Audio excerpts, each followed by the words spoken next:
Bonjour à tous les amis et bienvenue sur cette nouvelle vidéo sur la chaîne Motors. Une vidéo essai aujourd'hui et c'est l'essai de la nouvelle Citroën C4 qui signe le retour du constructeur au chevron sur le segment des berlines compactes. La version qu'on essaie aujourd'hui, c'est la version 100% électrique qu'on distingue avec ce petit E.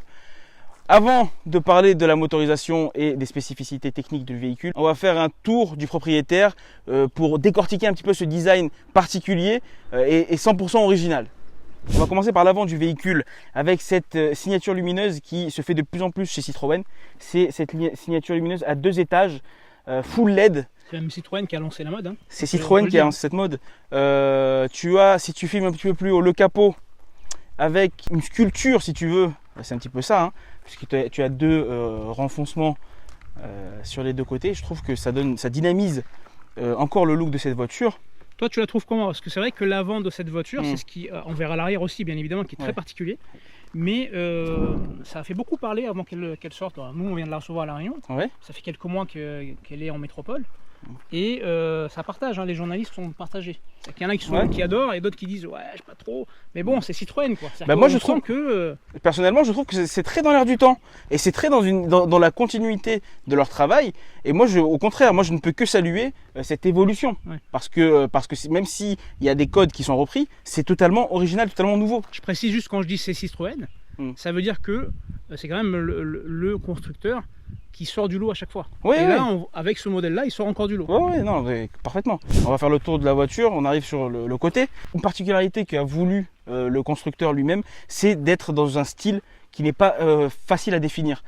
Quand tu regardes un petit peu sur le côté, que tu recules un petit peu, tu vois cette voiture, qu'est-ce que c'est? Est-ce que c'est une berline compacte ou est-ce que c'est plus un SUV coupé? On ne saurait pas vraiment. En fait, ça dépend de l'œil de la personne qui regarde. Exactement, donc on peut tout y voir.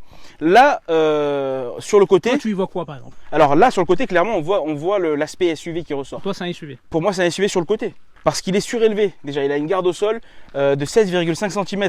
Donc il est assez haut comme véhicule. On a ici le garde-boue. Le garde-boue d'un SUV, tout simplement. Les pneus, ici, sont en 18 pouces. Donc c'est des grandes roues. Donc tu as toutes les caractéristiques, si tu veux, du SUV. Sans oublier... Là, c'est la clé qui ouvre et qui ferme automatiquement la voiture. Exactement. Tu as ce bas de caisse ici. Donc là, on reconnaît la signature Citroën, hein, comme on a pu voir sur d'autres véhicules. Petit bumper avec l'incrustation couleur. C'est ça. Mais tu vois, ça ressort. Sur le côté, on voit clairement qu'il y a une volonté de SUV, en fait. Moi, je vois, en réalité, une berline.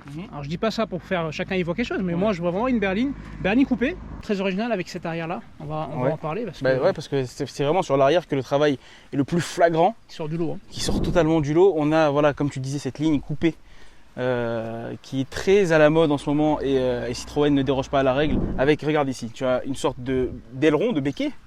Super original, super sympa. Tu as cette signature lumineuse, regarde, qui est super jolie, qui vient comme ça.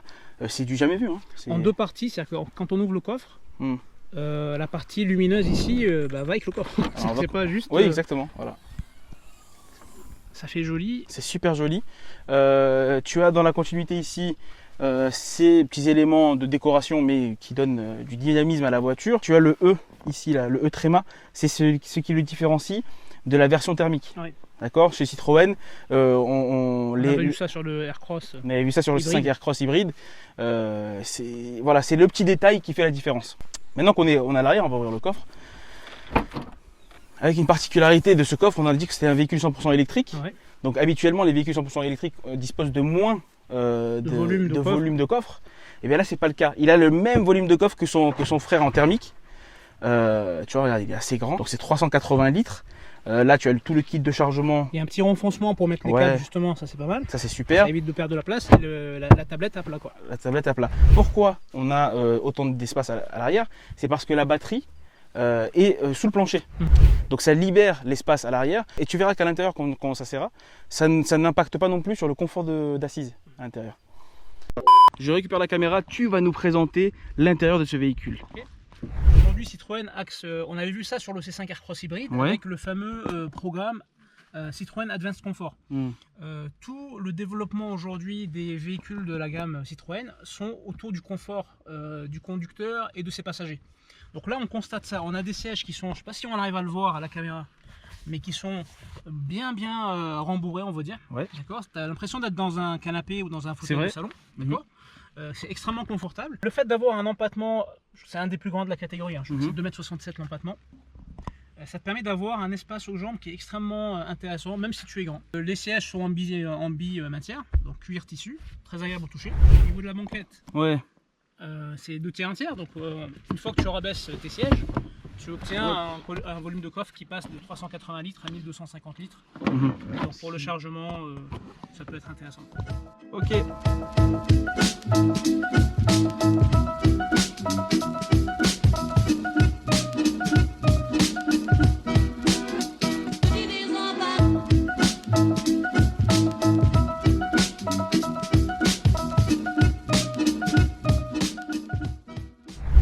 La voiture est extrêmement souple. On a un volant qui est très léger. Franchement, c'est super agréable à tenir en main. C'est très léger. On n'a aucun effort à faire pour que le véhicule se déplace. En termes de suspension, nous avons donc le fameux système Citroën de suspension à double butée hydraulique qui permet d'avoir un confort de conduite poussé à l'extrême. Même sur des routes comme ça qui sont pas en super bon état, justement sur des routes comme ça qui sont pas en super bon état, c'est fait pour ça. Citroën utilise en termes marketing, ils utilisent l'expression tapis volant. On a l'impression d'être sur un tapis volant. Moi je peux vous confirmer qu'on a l'impression d'être dans une voiture très confortable, ça c'est sûr. Tapis volant ou pas tapis volant, je sais pas, j'ai jamais essayé. Mais le confort y est largement.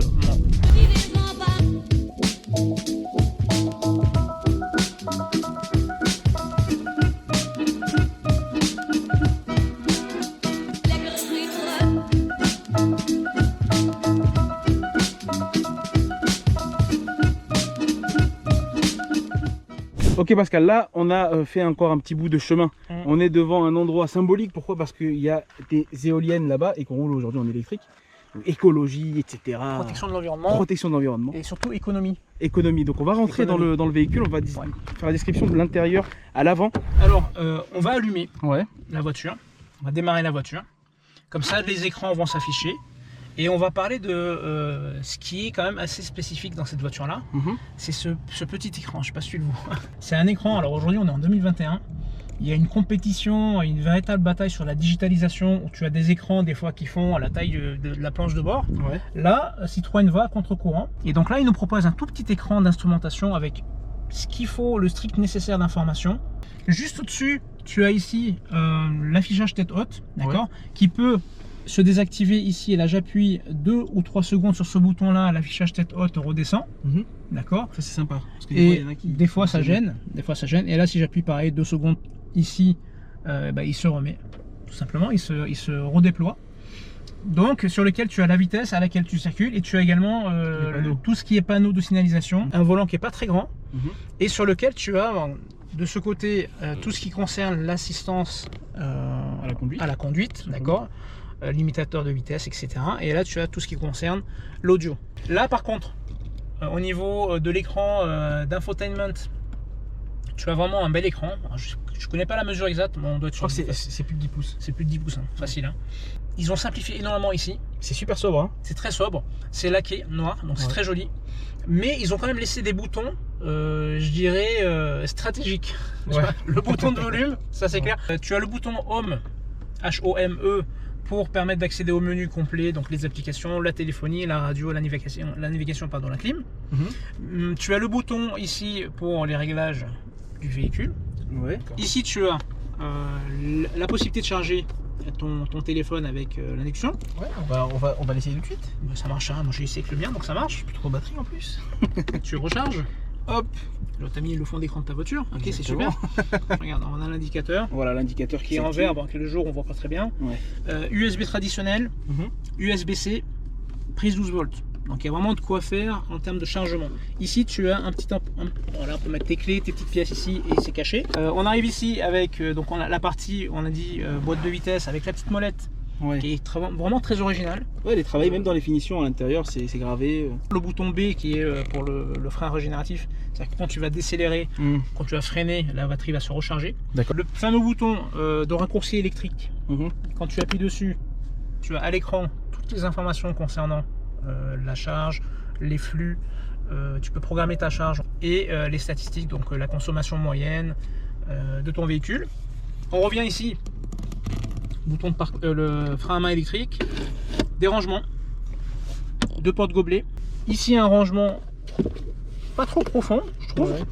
Bon, ça mais va, qui a le mérite d'exister. Hein, je remarque qu'il y a beaucoup d'endroits, tu vois, de petits, même ça, hein, des petits recoins pour poser des trucs, des clés, des portefeuilles. Voilà, c'est des petits trucs. On va aller de ce côté-là. J'ai tous les boutons, les boutons pour les vitres traditionnelles. Hein. Donc c'est vraiment contre-porte traditionnelle. Par contre, il y a ça.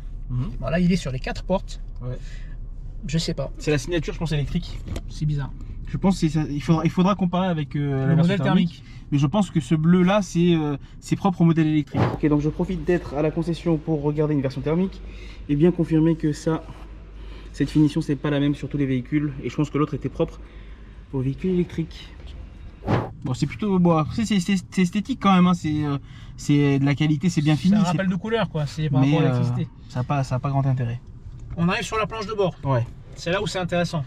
Toute la partie haute en fait de la planche de bord est très agréable et les plastiques sont pas durs. Dès que tu arrives sur la partie basse, là c'est un petit peu plus au niveau de ton genou. Par exemple, si tu restes ton genou posé sur ça pendant tout un trajet, ça peut être un petit peu désagréable. Et là on arrive sur quelque chose de particulier. Et alors outre la boîte à gants qui est assez profonde quand même, donc là, il y a pas mal de choses dedans, un grand carton qui a pas mal de place. Ouais, c'est grand. Tu as quelque chose de très particulier que Citroën vient de lancer. Une sorte de tiroir. Totalement dans l'air du temps. Hein. Dans l'air du temps.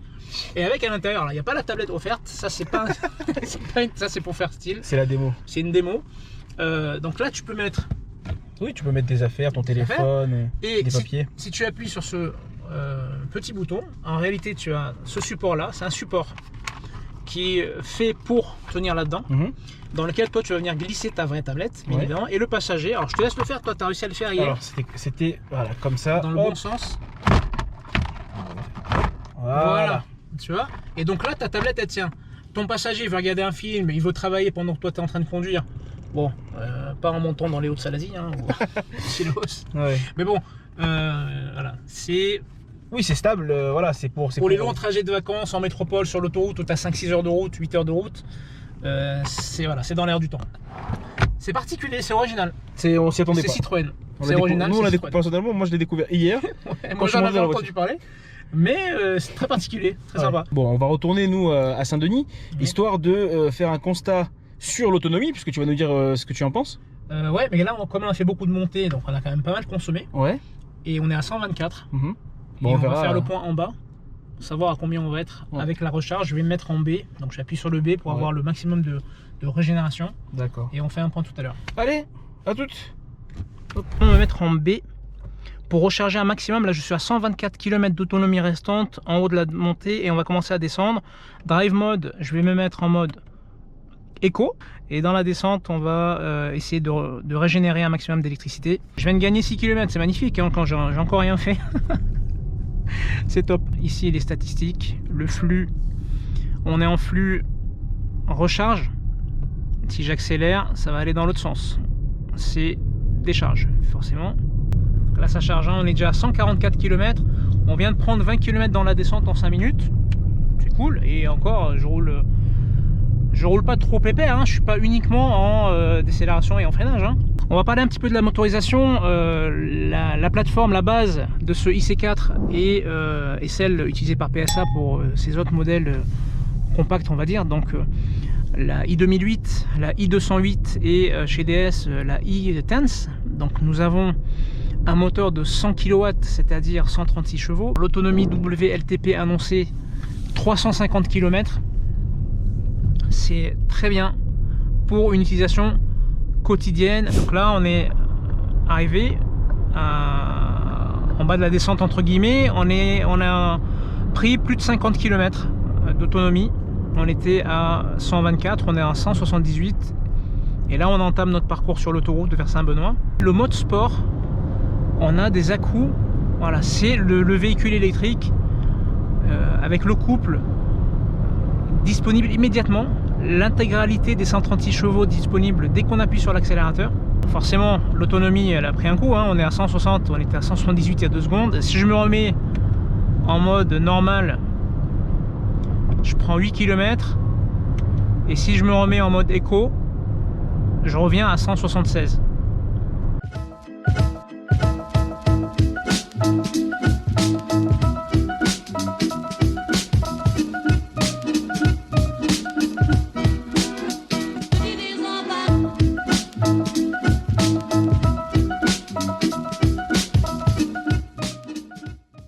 Ok, donc là on est arrivé à la concession de Citroën du Chaudron avec notre bolide. On va regarder un petit peu. J'ai les mains dans le cambouis. On a un petit peu le moteur. Alors qu'est-ce qu'on a là devant nous? Alors on a un moteur, la plateforme ICPM du groupe PSA. Ouais. Qui développe sur tous les modèles où il est positionné, donc l'I-C4 pardon. L'I2008, l'I208 et l'I-Tense comme on avait dit. Ouais. C'est un moteur 100 kW, donc 136 chevaux. 0 à 100 en 9 secondes 5. Pas mal. Sur ce modèle là, ça va, c'est correct. De toute façon c'est pas ce qu'on lui demande hein, C'est pas ce qu'on lui demande franchement. Bah, on a essayé le mode de conduite sport, le mode de conduite éco et le mode de conduite normal. Et c'est vrai que le mode de conduite sport il est quand même assez dynamique, d'accord. Mais c'est pas ce qu'on demande quand on achète ce type de véhicule. C'est vrai. C'est clair. Voilà, c'était juste pour te montrer à quoi ça ressemble. Allez, on referme alors. Voilà, bah on a terminé cette journée plutôt sympathique. Je sais pas ce que tu en as pensé. Moi j'ai pensé que franchement le nouveau Citroën C4 comme ça, ce look entre le SUV, la compact berline, c'est très original. Chacun y voit ce qu'il a envie d'y voir et j'adore le nouveau look. Et toi niveau conduite alors, t'en as pensé quoi? Niveau conduite, bah, je te dis, tu peux adapter la conduite en fonction du mood entre guillemets dans lequel tu es. Ouais. Si tu veux rouler pépère tranquille, mais vraiment pépère tranquille, c'est qu'à un moment donné tu oublies que tu es dans une électrique parce que la pédale d'accélérateur elle répond comme une voiture thermique. Tu vois, t'as pas le coup de pied aux fesses quand tu te mets en mode éco. Par contre quand tu te mets en mode sport, là tout de suite tu sens que c'est dans une voiture électrique. Donc il y a vraiment, j'allais dire 3 voitures en une. Ouais. On va dire 2 voitures en une parce que le mode normal, bon c'est entre les deux. Mais tu as vraiment 2 voitures en une en fonction de ton état d'esprit et du moment. La façon dont tu as envie de conduire, elle s'adapte. Je l'attendais cette C4 parce que elle attire l'œil, en fait. Elle rend curieux. Donc on attendait de la découvrir. Moi je suis satisfait par rapport à ce qu'on peut attendre d'un véhicule de cette catégorie là. D'accord. J'ai bien aimé, j'ai bien apprécié. Donc c'est un essai? C'est un essai validé comme dirait l'autre. Ok, super. Alors pour conclure, très bonne voiture, essai validé. Bravo à Citroën et à la nouvelle technologie. Merci d'avoir regardé la vidéo jusqu'à son terme. J'espère que elle vous a plu. Si c'est le cas, je vous invite à la partager, la liker, la commenter comme d'habitude. Et puis à nous suivre sur les réseaux sociaux Instagram et Facebook. Restez connectés puisque d'autres essais vont suivre prochainement. Et voilà, hein. À plus. À plus. Ciao.